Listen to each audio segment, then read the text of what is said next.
Rastafari. Greetings again, family. Rastafari, reporting for Rastafari on Hidden Colors. And the next two vids I'm going to do here today is about this. The Ethiopic Ocean, commonly known today as the, you would say, Atlantic Ocean. Now, as you can see here, brothers and sisters, check this out. Before I get into the ocean discussion, look at this. Notice this. This is what you would call today the Middle East. But in the times of the 15th, 16th, 17th century, this was all Northeast Africa. There was no Middle East. Until, like, I think it had to have been when the Suez Canal was built, like in the late 19th century. And they cut that part off, and then they gave it a Middle East.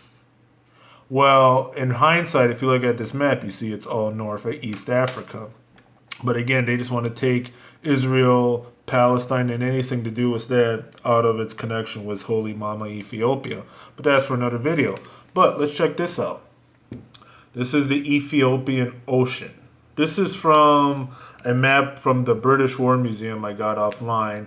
And as you can see, it shows all of Africa. But you notice Ethiopia is not just like right here. It's not that little, it's not what you usually see in the map. It's this whole land encompasses all the way into the land of Ophir, which you can say is like Zimbabwe, South Africa. This is Ethiopia, as how it was seen by the early Europeans and others. But this is the point. Ethiopian Ocean. Now, ones would say, how did they change it?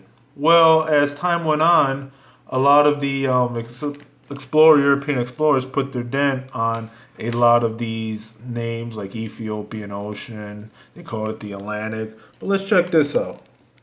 Ancient Greek historian Dioscurus and Porphyros mentioned that the Gorgons lived in the Gorgades Islands in the Ethiopian Sea. The main island was called Cerny, and according to Henry T. Riley, these islands may correspond to Cape Verde. On the 16th century maps, the name of the North Atlantic Ocean was Sinus Oceanide. That's really hard Greek, Latin, whatever. While the Central Atlantic southwest of present-day Liberia appeared on Sinus Atlantis in the Southern Atlantic Ocean. By the 17th century, John Seller divided the Atlantic Ocean in two parts by means of the equator. So that's how it happened. They named a lot of what they would call the Atlantic Antarctica because they were dividing it by the equator. So again, they decided to even divide, not only were they dividing Africa and they were putting border lines and this and that, but they were dividing the world as how they wanted to see. And instead of showing you like this is how the Greeks saw the world, Europa, Asia, Libya, and the rest is Africa, and there's the Ethiopian Ocean. So again, a lot of the 16th, 17th century Europeans were seeing things from their own, white supremacy worldview, where the ancient Greeks and the Romans never really did. They usually saw things with a lot less prejudice than the later white Anglo-Saxon or German people did regarding the whole world. But this is something too interesting I wanted to share with you all. Give me 1 second. It's called Restore the Name of the Ethiopian Ocean. And let's check this out.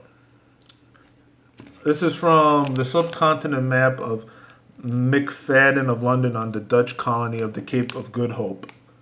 In each of these maps, the southern part of the ocean, now called Atlantic Ocean, was named Oceanus Ethiopic Ocean or Ethiopian Ocean for several centuries.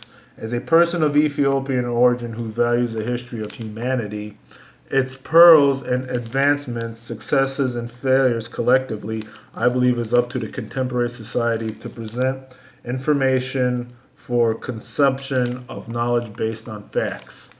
And check this out. Where was it? Touch the history of things in their wider perspective. I expect the data of information presented in a document preserved and display history from the beginning of map formations by Greeks, Romans, and recent Europeans, particularly Portuguese. The naming of the ocean had implications in those times as Ethiopia was one of the strongest empires in the world. Now that's coming from the 1795 Dutch colony of the Cape of Good Hope. As a partner of travel and across the Indian Ocean, these strong powers shared names, technologies, and other cultures, artifacts. It is from these close encounters that the Greeks and Romans had fascinations with Ethiopia, and the original cartographers put the name Ethiopia or Ethiopia where they want to designate place or goddesses such as Cassiopeia, Queen of Ethiopia, who is the mother of Andromeda in Greek mythology. Ethiopians and Ethiophiles alike across the globe do have regard and honor to the Greek, Romans, and Europeans who did notice of Ethiopia and its presence in the world, who wanted to put marks and bearing Ethiopian names on their activities of global matters. Such navigations and map formations, but for reasons of no merit, the name Ethiopian Ocean was deleted in this century from all maps and put in place in the Atlantic Ocean. I do not have anything bad about naming the ocean Atlantic, but removing the original name is also a loss of historical truth and value. And with that, I'll say in my next video, I will tackle Atlantis and the Ethiopic origins as well. So give thanks and praise to the Most High.